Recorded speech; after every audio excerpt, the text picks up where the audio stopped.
Will I have to don a Nico jersey at the end of the season, or will I be safe in my bet with UCLA fans? Zach Anderson-Yoxsimer of Locked On UCLA is here to discuss the Bruins' record in 2025. Win total, according to our friends at FanDuel, of 5.5. I like the under here, Zach, and not just because of our arrangement, which, Scout's honor, I will adhere to if UCLA wins 7 or more games in the regular season. I will have to purchase a Nico jersey and wear it on the show for an entire week. I am pretty confident that is not going to happen. Now, you are going to accuse me here. I can just sense it coming through the screen as we're recording. I think you're going to accuse me of having consumed haterade with my record prediction here. This schedule for UCLA is sneaky tough. It is sneaky tough as far as Big Ten schedules go. I don't love off-field distractions. I don't think Nico's a savior. I think he's an upgrade probably from what you had at quarterback last year, but don't love the schedule. I know they finished hot at the end of last season. I have not bought into several teams that did that, such as the Florida Gators, for example, a year ago. I am sorry, Zach. I have UCLA at, wait for it, 4-8 when the season comes to a close. 4-8. You react to that first, and then I will give you my game-by-game prediction. I feel like you've been talking to Mark Culkin a little bit too much about the 4-8. No, trust me. That's not happening.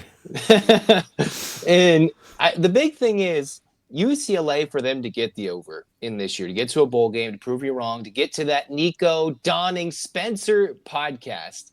We have the UCLA's gonna have to start hot, which isn't necessarily going to be a carryover from last year, especially with so many new players in the fold. That's just how the schedule breaks. For UCLA season, you don't necessarily think like many week one games are make or break. But if you want to be like on the overhyped train, you gotta win that Utah game week one. You win that game, there's reason to believe you can go 4-0.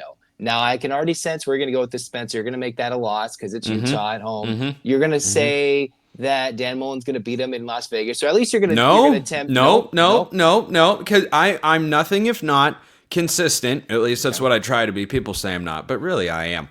I always, if it's a game that is close and on the margins, I'm going to err on the side of a staff that has been there already versus a staff that is brand new. That's a big game for UNLV, and I think it's going to be an under-the-radar non-conference battle to watch. Big game for the group of five, and for Dan Mullen, certainly, because if he comes in, beats UCLA year one, boy, expectations in Vegas going to skyrocket to get right back to the Mountain West Championship game. But last year, for one of many examples I could cite here, I liked Notre Dame to beat Texas A&M on the road. Why? Marcus Freeman was in year 3. Mike Elko was in game 1. And that game was on the margins, and it came down to situational football, shock of all shocks, Notre Dame wins. So I think that applies here. So I do not have them losing to UNLV. I didn't go that far into the deep end. I don't know. All I'll say, though, is UCLA, 5-7 last year, all 5 wins are by one score. 5-2 in one-score games. You could argue about the quality of the competition, who they beat in those one-score games, but if you deem situational football, that's one thing. Now, taking the next step to get to a bowl game, beat a team you're not supposed to beat, that's what we're trying to see in year 2 for DeShaun Foster, right? Go compete.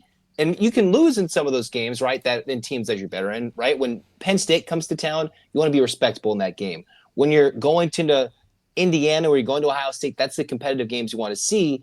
But a lot of these games are against teams that UCLA were competitive against in certain aspects, especially the last 3 or 4, Nebraska, Washington, USC. As much as UCLA needs to start hot, it's those 3 or 4 games with Ohio State in the middle there. UCLA went 1-2 between Nebraska, Washington, and SC last year. A lot of returning pieces from those games a year ago. The Bruins, if they're going to hit the over, have to go 2-1 of those games when they were 1-2. But obviously, this all comes down to Nico, and a lot comes down to the trenches and the defense.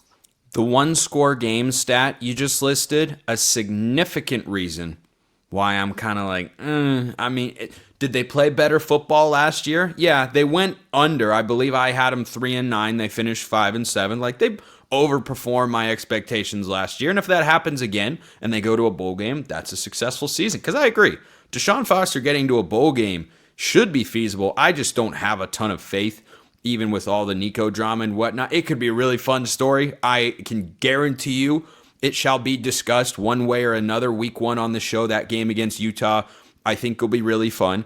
But I think they lose that one. I think for the first month and a half of the season, UCLA fans are going to be feeling good. What I don't like, Zach, is the back half of the schedule, because I think they win at UNLV.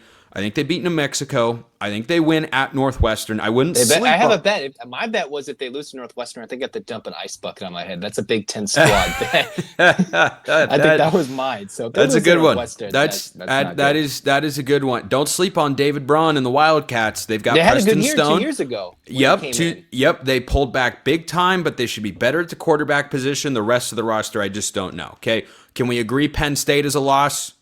Here's my dream, Spencer. This is not this. I'm not going to come out and say they're going to be Penn State. This is the Good. dream. The dream is that UCLA goes 4-0, which would be 5 weeks in the season, right? Because you have the bye week, the early bye week in this 2-bye schedule. You get to Penn State and you're on the overhyped machine, right? College football always has the overhyped machine when someone's 4-0. If UCLA is in the overhyped machine, I think they've had a successful start to the season. The overhyped 4-0 team. That would be the dream. I don't think that's a bad place to be, and then you're trying to find a couple wins to get to a bowl game down the stretch. Michigan State, I like the Spartans enough this year to win that game. I would probably take UCLA there if it were in LA, but it's in East Lansing. But it's against a quarterback that they have seen with the defensive coordinator who was on staff a couple of years ago against the same coach. So that is something where Big Ten rivals, but not completely unfamiliar territory there, even though it's in East Lansing. I trust Jonathan Smith more than DeShaun Foster at this point. Maryland at home, I don't have high hopes for the Terrapins. A long country trip, cross-country trip, I don't think they get that one done, so that's a UCLA win. Unfortunately for the Bruins, cover your ears. I think that's the last win of the season because, I mean, the back half by any metric, Zach, including for those who are watching on YouTube here, my own preseason Big Ten power rankings. There they are. Here are the teams you have got and where they land on the schedule. Indiana, I have them 5th. Nebraska, I have them 11th, and they are so capable of going even higher than that. Ohio State, I have them 2nd. Washington, I have them 10th. And then USC, I have them 9th. So, yeah, you missed the Oregon, the Illinois, and the Michigans, but I think the depth in the Big Ten is being overshadowed a bit because I think, of course, my Big Ten preseason power rankings are fairly reasonable, and that you've got Nebraska and USC as low as I have them on the list isn't because I don't like the teams.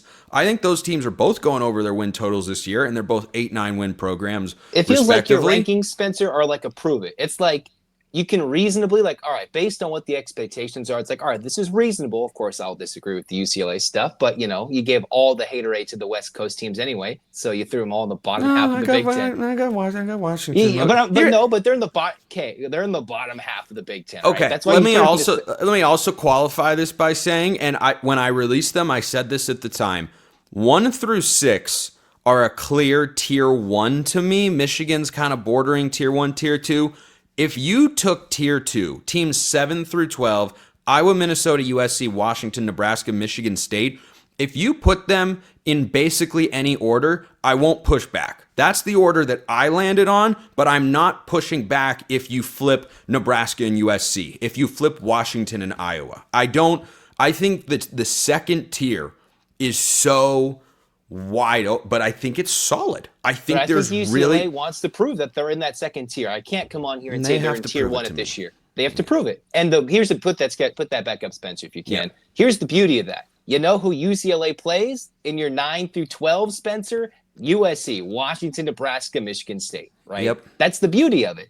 So it's like, that's where I could come in with more optimism saying that's a bunch of teams UCLA is playing on the back half of the schedule, and only one of those do they have to travel more than 30 minutes, right? More than an hour of LA traffic. So there's not like a lot of Big Ten travel in there. And those are all winnable games. You could see UCLA going 3-1, or you could see them going 0-4 in those games. And that is what's going to make the difference between you wearing a Nico jersey or me sitting here disappointed at 4-8. I don't believe that, but it's that stretch, that clump where I think they should be in that clump. I could respect it if they're in the bottom, but you clearly had them in tier 3. I think they're in Tier 2 having to prove themselves. And I think that's where UCLA wants to be, right? DeShaun Foster said in his Big Ten presser, we want to earn the respect, and this is a chance to earn it. And you have to kind of go tier by tier. And UCLA is trying to leap in that next tier in the Big Ten, and they have a golden opportunity with quite a few games. But I don't disagree that the back half of the schedule is pretty tough if you have a rough end of the season.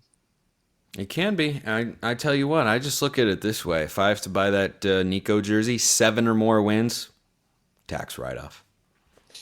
It might be more expensive at I'm that right. point, too. It might be It could be. It could be. I could be costing myself with something there, but it's reflective of how confident I am in this situation. And by the way, if there was one game on the back half UCLA should want to win, it's USC, right? I mean, they haven't lost at USC since prior to COVID, so